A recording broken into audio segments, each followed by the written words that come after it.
ایک اور باواز بلند صلوات بولتے ہیں۔ حضرات بس 2-4 منٹ آپ حضرات کے سامنے عرض کر دوں، اس لیے کہ شب ولادت ہے، آمد ہے آقا ابوالفضل عباس علیہ الصلوۃ والسلام۔ ظاہر سی بات ہے کہ ہم شیعان حیدر کرار کا یہ شیوا ہے کہ ہر مصیبت کے وقت پر اگر پکارتے ہیں تو آقا عباسی کو پکارتے ہیں۔ اور کل یہی بات ہے، دیکھیے بس 3 باتیں آپ کے سامنے عرض کر دوں، ایک الوہیت ہے اور ایک رسالت ہے اور ایک امامت۔ امامت اور رسالت کے مسائل میں کچھ لوگ یہ بحث کرتے ہیں کہ رسالت افضل ہے یا امامت افضل ہے، رسالت افضل ہے یا امامت افضل ہے۔ کبھی کہتے ہیں رسالت چھوٹی ہے اور کبھی کہتے ہیں کہ امامت چھوٹی ہے اور رسالت جو ہے وہ بلند۔ لیکن ایک بات میں آپ کے سامنے عرض کر دوں کہ نبوت اور عطا کرنے کے بعد اللہ نے جناب ابراہیم کو امام بنایا ہے۔ اس بات کا لوگوں کو خیال رکھنا چاہیے کہ پہلے نبوت عطا کی ہے، رسالت عطا کی ہے، خلت کا شرف بخش دینے کے بعد اللہ کہتا ہے کہ ہم نے امتحان لیا اور جب امتحان میں کامیاب ہو گئے تب ہم نے امامت عطا کی۔ اس کا مطلب یہ ہے کہ رسالت عطا کرتے وقت امتحان نہیں لیا، نبوت عطا کرتے وقت امتحان نہیں لیا، لیکن بغیر امتحان کے امامت عطا نہیں کی۔ تو امامت کیا ہے؟ رسالت اور نبوت کے عہدوں پر ایک اضافی عہدے کا نام امامت ہے، اور جب یہ امامت کا عہدہ مل گیا تب نبی نے امامت کی خواہش کی کہ یہ نسلوں میں چلے۔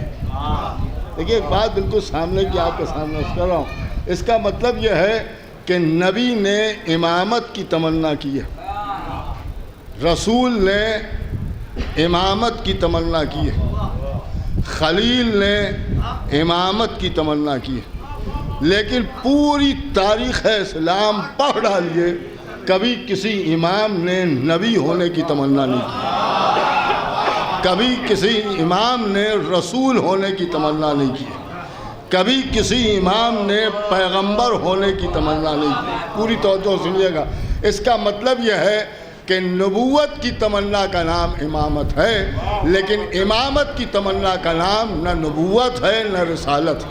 دیکھیے نہ نبوت ہے نہ رسالت ہے۔ بس ایک جملہ میں آپ کے سامنے عرض کر دوں کہ اگر علی کو یا امام کو آپ نبی کہیں تو وہ قبول نہیں کریں گے، رسول کہیں تو وہ قبول نہیں کریں گے۔ حد یہ ہے کہ جب لوگوں نے خدا کہا تو امام نے انکار کر دیا۔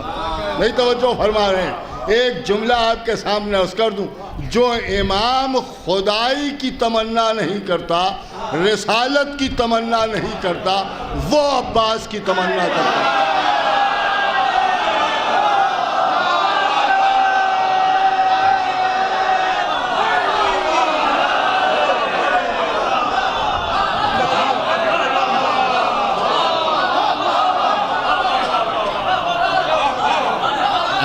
عباس علی کی تمنا کا نام۔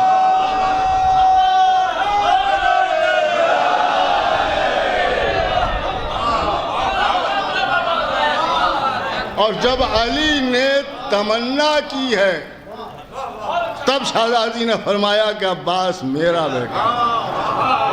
نہیں توجہ فرما رہے ہیں آپ؟ اس گھرانے کی تمنائیں بھی حسین کے لیے ہیں۔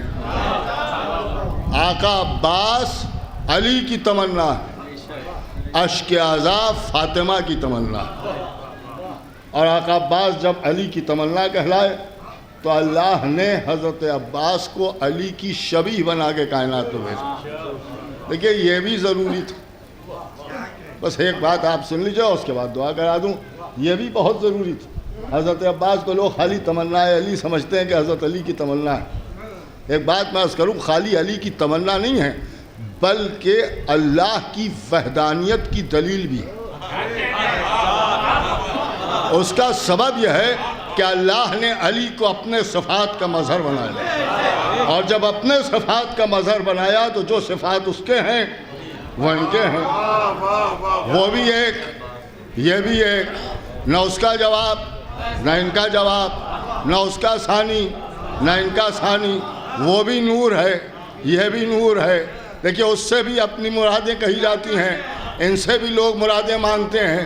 دیکھیے وہاں بھی ہے اللہ، بس یوں سمجھ لیجئے کہ وہ بھی ایک یہ بھی ایک، وہ بھی مشکل کشا یہ بھی مشکل کشا، وہ بھی نور یہ بھی نور، وہ دین بنانے والا یا دین کو بھیجنے والا، یہ دین بچانے والے، وہ رسول کو بھیجنے والا یہ رسول کو بچانے والے، وہ تلوار بنانے والا یا ہاتھ میں لے کے چلانے والے، وہ خالق موت و حیات کہلائے گا، ٹھوکروں سے یہ مردے جلاتے ہوئے نظر آئیں گے، رزاق وہ کہلائے گا، روٹیاں ان کے گھر سے منگائے گا، معراج میں محمد کو وہ بلائے گا، پردے کے پیچھے سے ہاتھ یہ ملائیں گے۔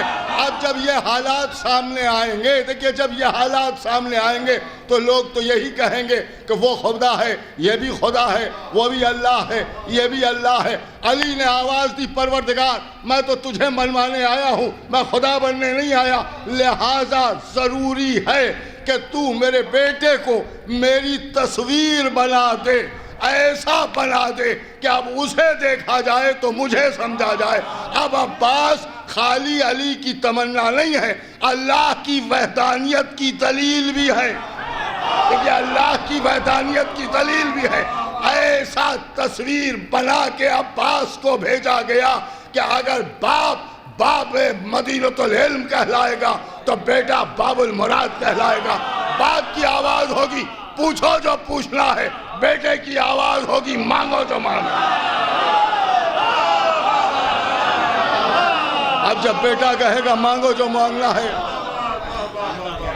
تو کھلی ہوئی بات ہے کہ ہم جھولیاں پھیلائے ہوئے کھڑے ہیں۔